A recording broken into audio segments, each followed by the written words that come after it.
Hola, buenas tardes. Hoy está con nosotros Daniel López Vela, número 1 al Congreso por Segovia en las listas de Podemos. Hola, ¿qué tal? Gracias por venir. Un placer.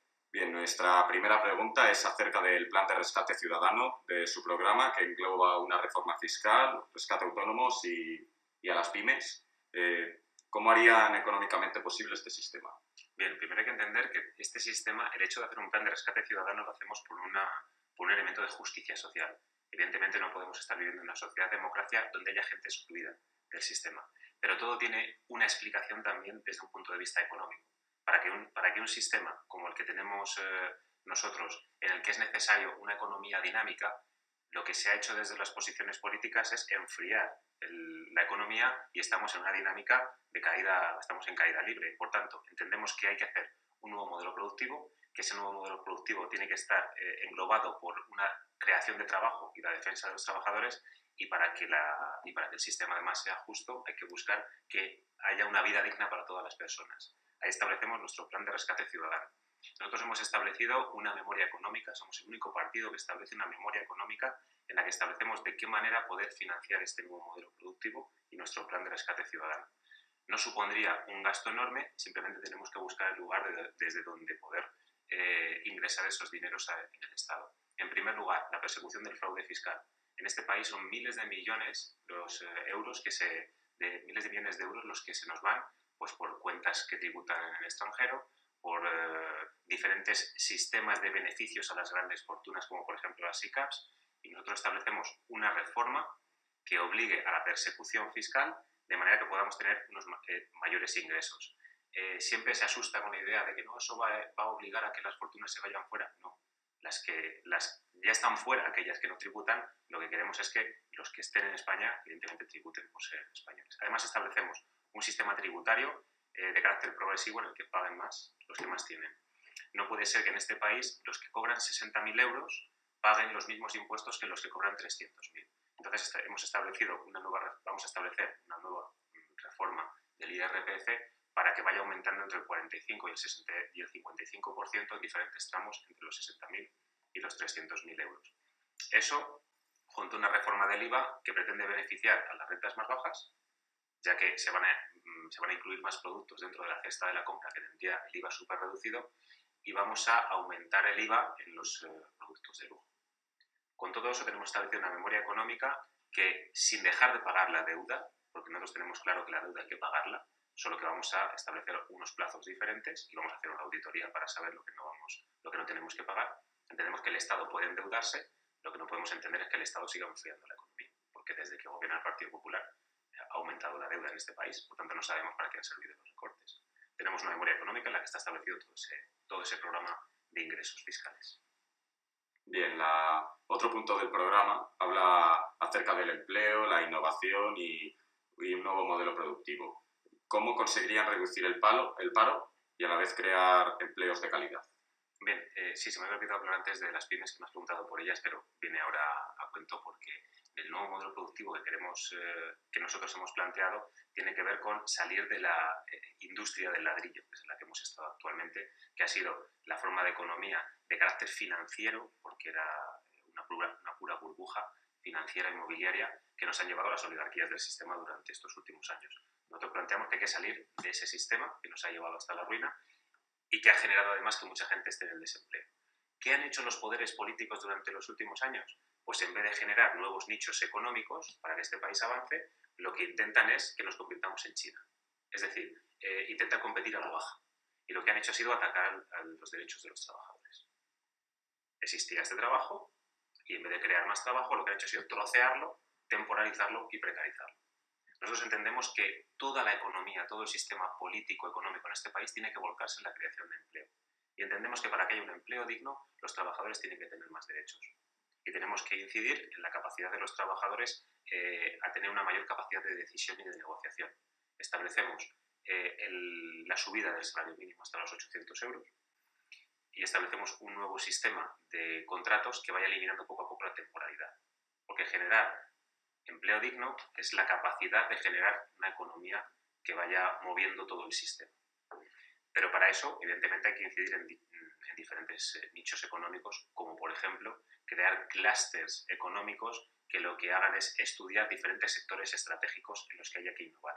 Hay que aumentar la inversión en I+D+I, que es lo que nos pondría a la vanguardia europea, y tenemos establecido algo único también dentro de los programas políticos, que es el Plan Nacional de Transición Energética. El Plan Nacional de Transición Energética es tan sencillo como hasta el 2020, todos los años, hacer una rehabilitación de 200.000 viviendas al año. Eso supondría que mucha gente que se ha quedado en el desempleo por la burbuja inmobiliaria entre de lleno en un proyecto que además generaría mucho valor añadido. Con eso ahorraríamos el 80% de la energía en las viviendas que se rehabiliten, no construir más viviendas, que nos sobran muchas viviendas, sino rehabilitar las que tenemos. Y eso nos emanciparía del petróleo. No podemos entender que un país como España no esté innovando, no esté generando empleo, no esté generando riqueza a través de las renovables. La segunda parte del plan es invertir en renovables como la propuesta para ponernos a la vanguardia europea.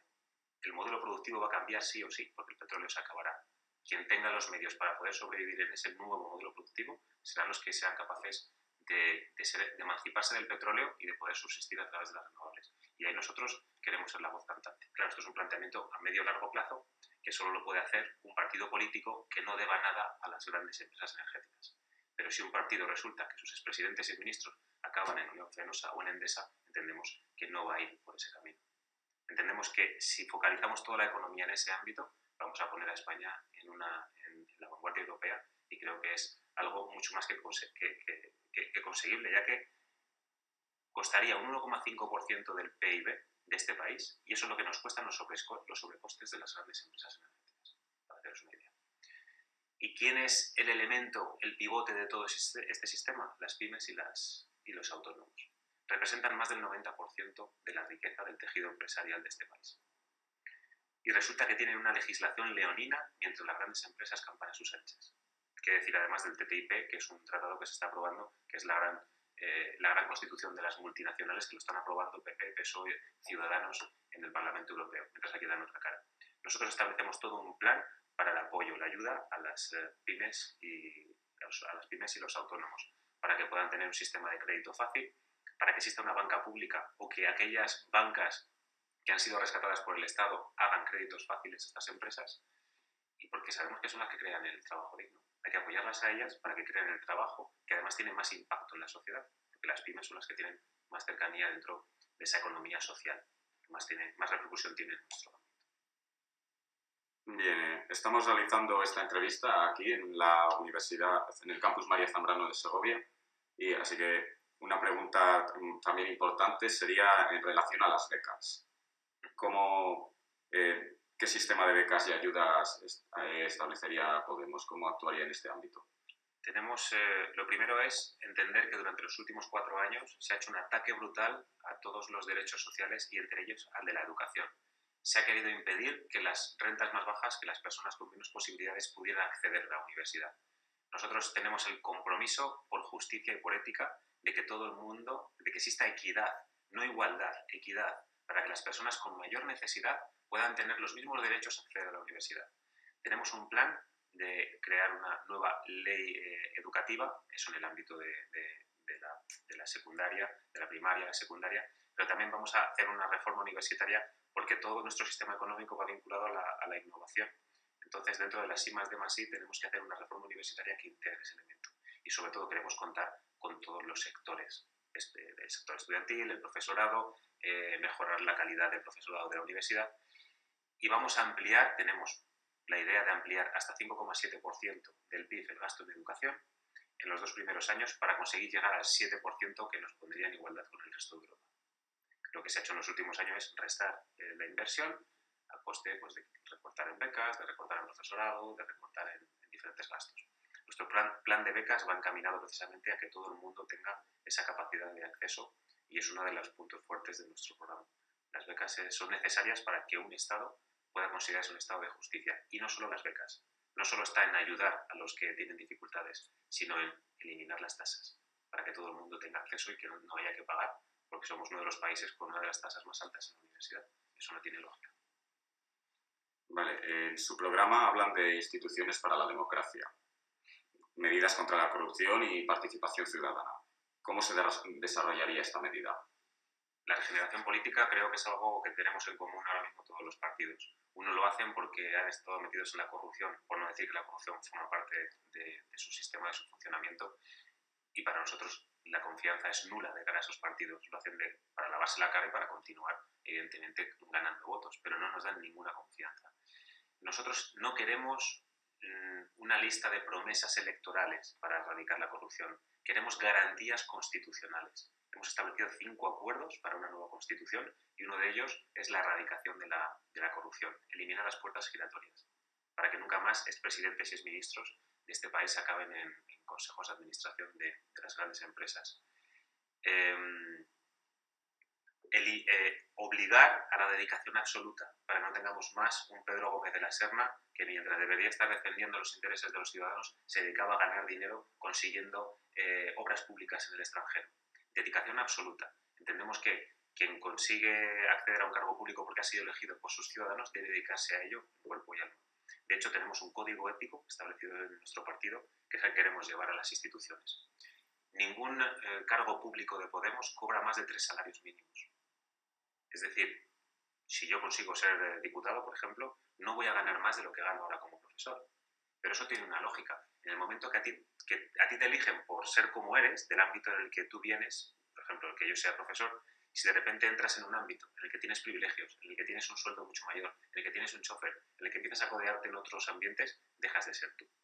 Y cuando dejas de ser tú, dejas de cumplir tu compromiso de defender los intereses de los ciudadanos. Además, tenemos establecido el principio de que no puede estar una persona más de 8 años en el cargo. El otro día nos decía un hombre en un pueblo asustado, claro, pero si tú vales y si una persona vale mucho, no va a tener derecho a estar más de 8 años, le vamos a necesitar. Esa es la percepción que hay que cambiar. Lo que importa no es la gente, es el proyecto. Y si un proyecto tiene unos límites éticos, legales y además de carácter constitucional que impiden el saqueo de lo público, no va a volver a haber corrupción. O al menos el que lo haga lo va a hacer con unas penas mucho mayores, porque tenemos establecido en el Código Penal que sea la cifra por delito sea mucho menor, es decir, el delito se considera a través de un robo mucho menor, que el que robe pague devuelva todo lo que ha robado, y eso tiene que ser un compromiso de todas las fuerzas políticas, porque el desastre, la desafección que hemos tenido en la actualidad tiene que ver con la corrupción. Así que es uno de nuestros compromisos. De hecho, hemos nacido prácticamente dentro de esas voces de indignación en el que se decían no nos representan, tenía que ver con eso, con la corrupción, la desafección. Así que evidentemente tenemos que establecer garantías constitucionales para que nunca más una persona que acceda a lo público se olvide de que está ahí para dignificar las instituciones y para devolver la palabra dignidad a la política, que es el arte del bien común y no el arte del saqueo, como nos han hecho entender. Nuestra siguiente pregunta es en materia de vivienda. ¿Cómo facilitarían este derecho rector de nuestra Constitución? Como vamos a blindar los derechos sociales, la vivienda es uno de esos derechos sociales. Hasta el momento está puesto en la Constitución, pero como humo. No hay una serie de medidas que obliguen a que exista una vivienda. Es el Estado el que tiene que tener la autoobligación de que no haya personas que no tengan una solución habitacional.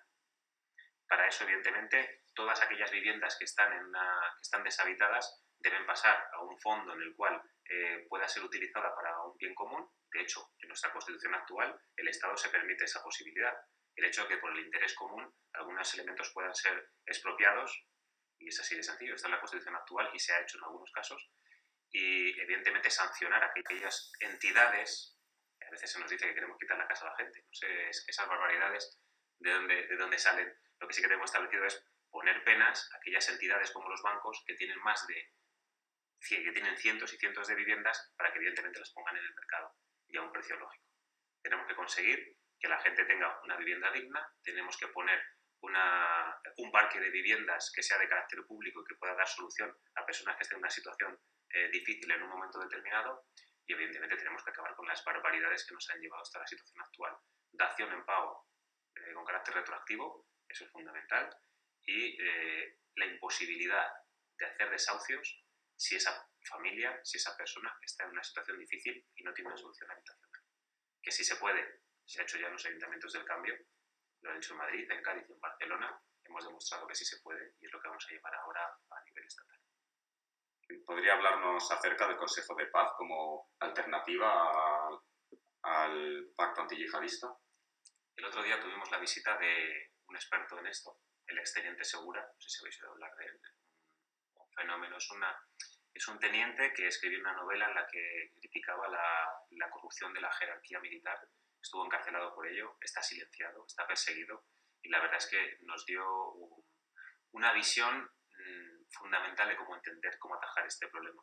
No solo es un experto en cuestiones de administración militar, sino que además es un experto en estrategia militar. Y nos explicó cómo el Daesh, ISIS, o como lo queramos llamar, es algo mucho más serio que terrorismo. Es un protoestado que tiene una capacidad de influir, que domina un entorno, que además se va alimentando de la frustración de un montón de personas que viven en un conflicto social muy duro. Pero él también dijo, ¿no creéis que si Europa, Estados Unidos y Rusia, que en conjunto tienen más de 5 millones de soldados en tropas, si hubieran querido acabar con ISIS, que está en un lugar llano, desértico, totalmente bloqueado, no lo hubiera hecho? Hay muchos intereses dentro del ISIS y evidentemente tenemos que generar un consejo de paz no para hacerles la guerra, porque si entendemos, si lo que hacemos es declarar la guerra, estamos entrando en su juego. Lo que quieren precisamente es eso. Querían oír la palabra guerra. Querían que Hollande saliera a las cámaras y dijera esto es la guerra. ¿Qué es lo que quieren? Les consideramos un enemigo de tú a tú. Y no lo son. Son terroristas. Y como terroristas que son hay que acabar con ellos. Pero tenemos vías mucho más inteligentes.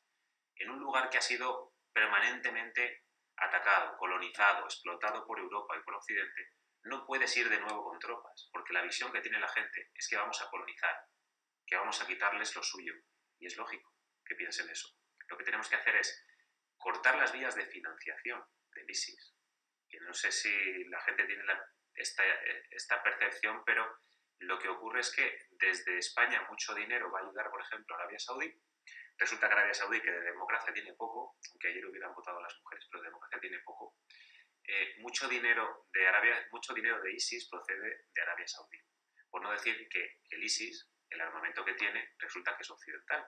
Resulta que ese armamento procede de Estados Unidos, procede de Europa, por tanto no entendemos.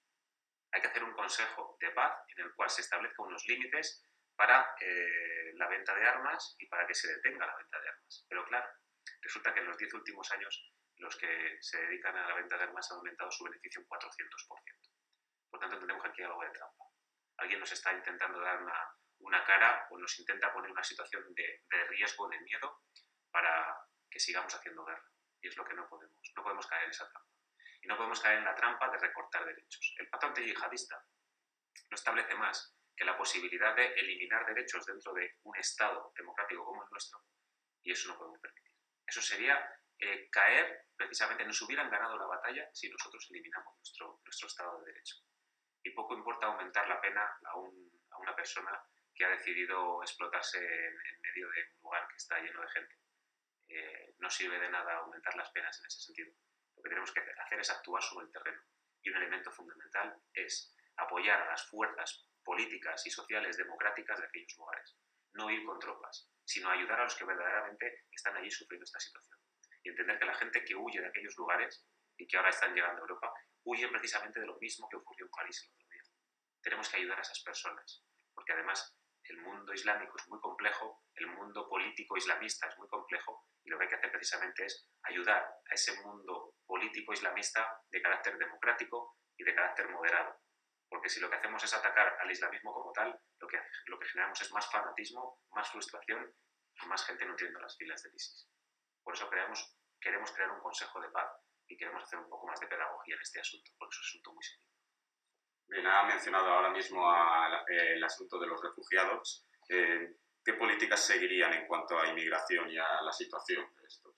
En todo caso, en el que existan personas que están huyendo de una guerra, evidentemente Europa, como un lugar que se dice ser la cuna de la democracia, tiene que tomar medidas. Esta gente son refugiados. A esta gente hay que atenderla directamente en cualquier país de los que transitan, en cualquier consulado. Esta gente tendría que tener derecho al asilo y habría que acogerlos con la mayor demora posible. Es necesario que esta gente tenga la capacidad de sentirse segura, porque esta gente además es la que puede poner luego la solución al conflicto en ese país. Tenemos que ayudarles. Igual que Europa ha sufrido en muchos casos el horror de la guerra y nos han ayudado, por no decir España, todos los exiliados que tuvieron que irse a América Latina, que fueron acogidos, que tuvieron que irse al resto de Europa, que fueron acogidos, tenemos que hacer lo mismo.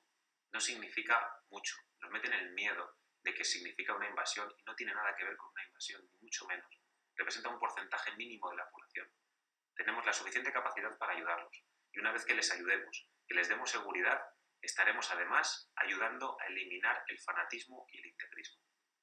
Así que ayuda total, un plan integral para la ayuda a los refugiados y darles cabida en Europa. Nadie quiere salir de su país. Quien sale en esas condiciones es porque no le queda otra y porque le persigue la muerte. No podemos, además, recibirlos aquí con vallas o con cuchillas o haciendo estancadillas. Eso es inhumano. Dice muy poco de nosotros como pueblo demócrata. Bien, cambiando ahora un poco de tema, ahora pasamos a hablar de Cataluña y cómo solucionarían el problema del independentismo. Puede parecer una utopía, pero no lo es. Con diálogo. Sencillamente con diálogo. El independentismo no es más. El independentismo en Cataluña no es más que una reacción a una incapacidad de un gobierno por salvar un problema político. Así de sencillo. Cataluña hasta hace poco no era un problema en este país. Cataluña era un territorio que formaba parte de la vanguardia de este país. Podía haber separatistas, sí, pero era un porcentaje mínimo. ¿Por qué ahora hay un mayor número de personas que deciden separarse? Porque tenemos un gobierno incapaz. Un gobierno que ha jugado un juego muy peligroso. Yo a veces pienso que Artur Mas y Rajoy se han puesto de acuerdo para generar este elemento de crispación. Porque al final, cada uno en su ámbito, lo que ha conseguido es conseguir el tirón suficiente para ganar unas elecciones. Eso es lo que buscan.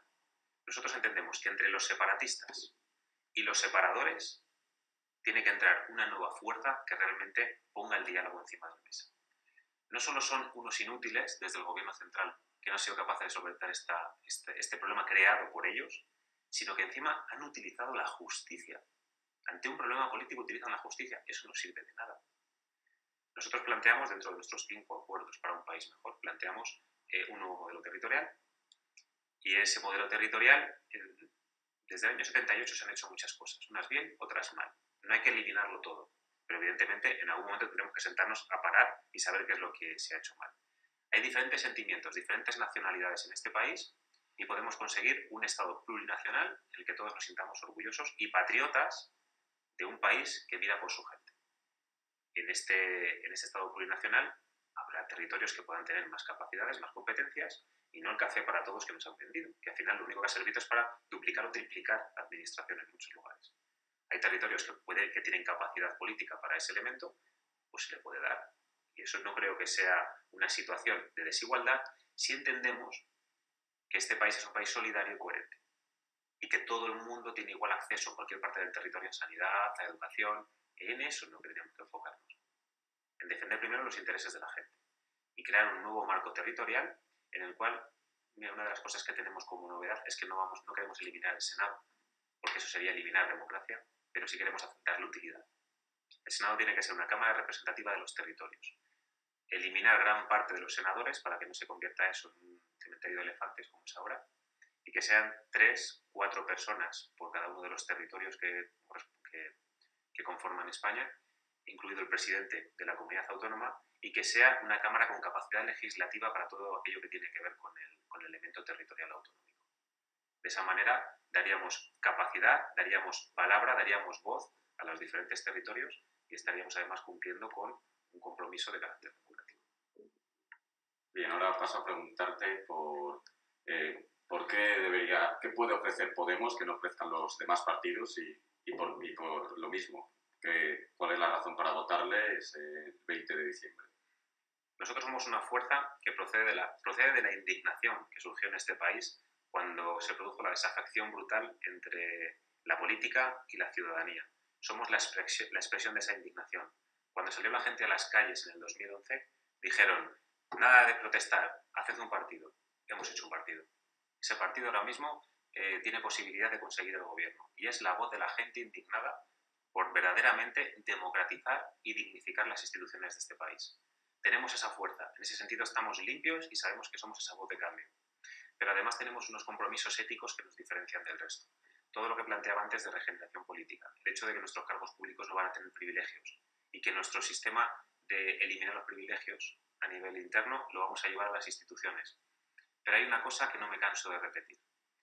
La mayoría de los partidos, por no decir todos los partidos, están endeudados con los bancos. Todos. Podemos, desde el primer momento, se ha financiado de la gente. A través de microcréditos, a través del crowdfunding. Nosotros, miles y miles de personas, han puesto su granito de arena para poder hacer de este movimiento un movimiento grande.